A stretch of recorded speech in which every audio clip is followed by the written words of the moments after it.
Hey, what is up, you sexy beast? GhostSickness, Tristan here, and today I'm bringing you an extremely short and amazing creepypasta. I did a super long one last time. I'll link in the description below. It's called The Seer of Possibilities. If you haven't seen it already, go watch it. You will love it. It's a very long and amazing scary story, and this one's a very short and sweet creepy story. Leaves you with a very unpleasant kind of feeling, as well as the fact that next one's going to be a little longer as well. So sit back, relax, and enjoy. Don't forget to smash the like buttons if you do 500 likes. Stay sexy, you beasts, and remember the fact that I love you guys. I must have been 6 or 7 when I lived in Lebanon.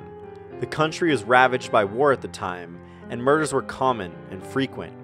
I remember, during a particularly vicious era, when the bombings rarely stopped, I would stay at home sitting in front of my television watching a very strange show. It was a kids' show that lasted about 30 minutes and contained strange and sinister images. To this day, I believe that it was a thinly veiled attempt on the part of the media to use scare tactics to keep kids in place. Because the moral of every episode revolved around very uptight ideologies. Stuff like, bad kids stay up late, and bad kids have their hands under the covers when they sleep, and bad kids steal food from the fridge at night. It was very weird, and in Arabic to top it off. I didn't really understand much of it, but for the most part, the images were very graphic and comprehensive. The thing that stuck with me the most, however, was the closing scene. It remained much of the same in every single episode. The camera would zoom in on an old, rusted, closed door. As it got closer to the door, strange and sometimes even agonizing screams would become more audible.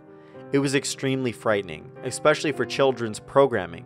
Then a text would appear on the screen in Arabic reading, "That's where bad kids go." Eventually, both the image and the sound would fade out, and that would be the end of the episode. About 15 or 16 years later, I became a journalistic photographer. That show had been in my mind all my life, popping up in my thoughts sporadically. Eventually, I'd had enough, and decided to do some research. I finally managed to uncover the location of the studio where much of the channel's programming had been recorded. Upon further research, and eventually traveling on site, I found that it was now desolate and been abandoned after the big war ended. I entered the building with my camera. It was burnt out from the inside. Either a fire had broken out, or someone had wanted to incinerate all of the wooden furniture.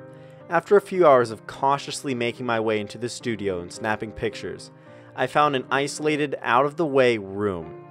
After having to break through a few old locks and managing to break the heavy door open, I remained frozen in the doorway for several long minutes. Traces of blood, feces, and tiny bone fragments lay scattered across the floor. It was a small room, and an extremely morbid scene.